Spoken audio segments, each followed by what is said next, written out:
What's good? My name is Charity Croft. Have you ever been called unprofessional for wearing your hair the way it naturally grows out of your scalp? Is your race accused of being terrorists for wearing scarves on their heads? Have you been stereotyped as a thug, terrorist, gang member, ghetto, lawn mowing guy, rapper, or immigrant for no reason at all when you were just like, standing there? Well, if you said no to most or all of those questions, then you, my friend, have what is called white privilege.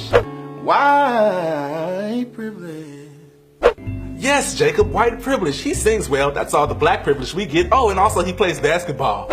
It all started with a basketball, y'all. But we're not talking about rapping, dancing, singing black privilege. We're talking about world-dominating, culturally appropriating, ruling almost every nation white privilege. Now, what in tar nation is white privilege? I'll work for everything I ever got. I tell you what. I'm sure you did, Mr. or Mrs. White Privilege, but your skin made it way easier. White privilege means no one questions why you got into that really great school or how you got that really great job. It's just assumed that you're highly qualified. White privilege is living in a country in which 87% of the lawmakers look like you, despite the fact that your race makes up nowhere near 87% of the country. White privilege is Googling the word beauty and it's showing hundreds of pictures of white women. White privilege is Googling the word God and it's showing hundreds of pictures of white men. White privilege means you don't have to worry about being monitored in a store because you look like you steal stuff. White privilege is being 6 times less likely to be arrested than black people. White privilege is your history being taught as a part of the core curriculum and mine being offered as an elective. White privilege is reading a history book that doesn't start off with you being a slave or a barbaric savage. White privilege is being able to teach history only from the perspective of the colonizer. Speaking of colonization, white privilege is being able to get lost at sea thinking you're going to India, end up somewhere else that already had millions of people and still be credited as discovering the country. In fact, white privilege is when anything that you didn't know about is a new discovery as soon as you notice it.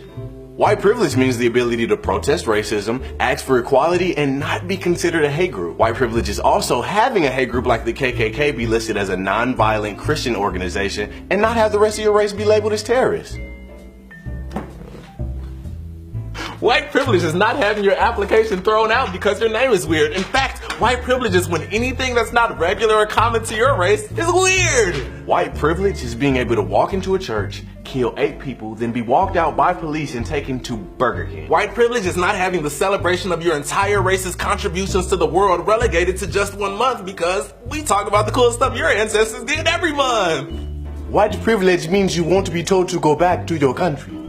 White privilege is being able to come to a country and literally massacre 90% of the indigenous people and then enslave the other 10% and then say it is your God-given manifest destiny to shine from sea to shining sea. So you continue to slaughter the whole country and then give it your own name and your own laws, and yet you are never called a terrorist or a warmongering murderer or a psychopath, but instead you get your face literally carved on the side of the very mountains in which you stole, and thereby glorified forever as not a deranged killer, but a founding father who did something courageous and beautiful. But how can we move forward if we dwell on the past? Plus, I mean, there were white slaves in America too, right? Oh, nigga, no, it was not.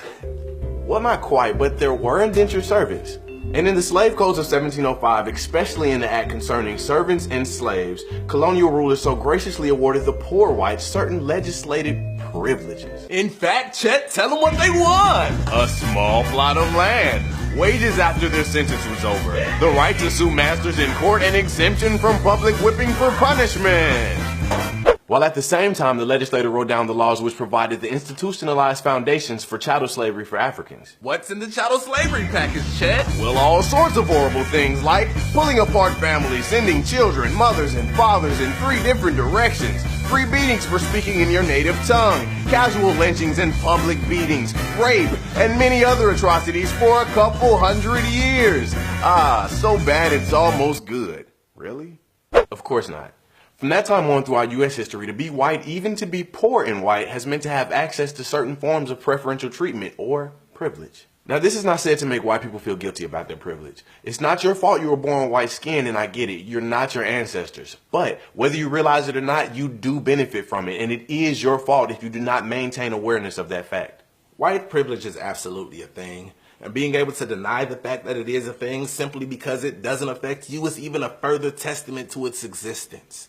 Our world has been purposefully skewed in the favor of white people. And no, you aren't responsible for your ancestors' doings. However, if we do not recognize the problem, then we can never truly remedy it. The first step to enlightenment is awareness of the darkness. If we truly want to live as one, we must first create a world that is good for all. I love you.